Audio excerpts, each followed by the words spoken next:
Bonjour à toutes. La méditation de ce matin se trouve dans l'évangile de Jean, chapitre 21, du 1er au 14e verset. Dans ce récit, il est question de la troisième apparition de Christ à ses disciples après sa résurrection. La Bible nous dit, voici de quelle manière est-ce qu'il leur est apparu. Au fait, Pierre et les autres disciples, ils étaient ensemble et Pierre a pris la décision de retourner à une activité ordinaire, celle de la pêche. Et il est allé à la mer de Galilée. Est-ce que c'est un endroit qui est choisi par hasard? Non. L'évangile de Matthieu, au chapitre 28, verset 10, nous relate un fait où Christ, en apparaissant aux femmes qui étaient venues le voir dans son tombeau, le jour de sa résurrection, il a dit, allez dire à mes frères qu'ils se rendent en Galilée et nous nous reverrons là-bas. Et donc, je me dis, Pierre a choisi la mer de Galilée avec une espérance dans son cœur. Le maître avait dit qu'on va se voir là-bas. Mais il se trouve en train de faire quelque chose d'ordinaire en espérant et en s'attendant à quelque chose d'extraordinaire, c'est-à-dire l'apparition de son maître. Et la Bible nous dit que le Christ s'est manifesté à eux. De quelle manière? Il s'est retrouvé au bord de la mer, mais il y avait du brouillard. Les disciples ne pouvaient pas le voir. Et il dit une parole, il pose la question, enfant, avez-vous quelque chose à manger? Et ils ont répondu non, parce qu'ils ont pêché toute la nuit et ils n'ont rien trouvé. Et Jésus leur dit une parole, il a dit jetez le filet. Et heureusement pour eux, ils ont obéi, ils ont jeté le filet et là ils ont pu trouver sur cette parole, ils ont pu recueillir 153 poissons, alors qu'ils ont pêché toute la nuit. Je bénis le Seigneur parce qu'il est capable de rattraper pour nous les situations. Il est capable de faire pour nous en un instant ce que nous n'avons pas pu faire pendant des années.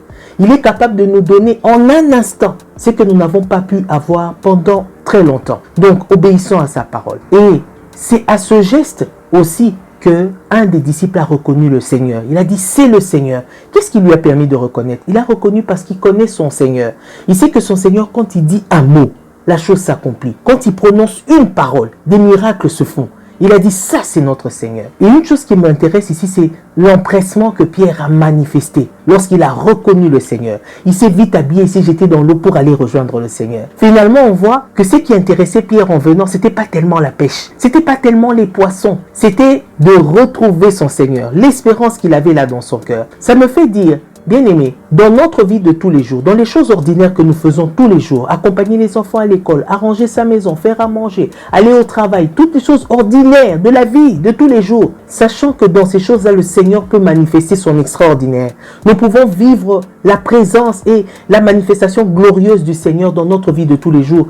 Attendons-nous à l'accomplissement des promesses du Seigneur dans notre vie de tous les jours. Attendons-nous à le voir à l'œuvre, à le voir en action. Une dernière chose qui m'intéresse et qui m'impressionne dans ce récit, c'est de voir comment le Seigneur continue jusqu'à la dernière minute de prendre soin de ses disciples. La Bible dit que quand ils ont accosté, ils sont descendus, ils ont trouvé que le Seigneur avait déjà allumé un feu.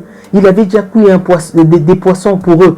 Il avait même emmené du pain pour eux. Bien-aimé, quel Seigneur, quel bien-aimé Sauveur, quel bien-aimé Seigneur. Il est Seigneur, mais il sert. Il est Seigneur, mais il continue à se faire serviteur. Aimons-le, attachons-nous à lui. Il est le meilleur berger que nous pouvons avoir. Il est le meilleur Seigneur que nous pouvons avoir. Donnons-lui nos cœurs, attendons-nous à lui, attachons-nous à lui. Il nous aime, il prend soin de nous. Et c'est ce qu'il veut faire avec nous tous les jours. En tout cas, que le Seigneur nous bénisse. Bonne journée à tout le monde.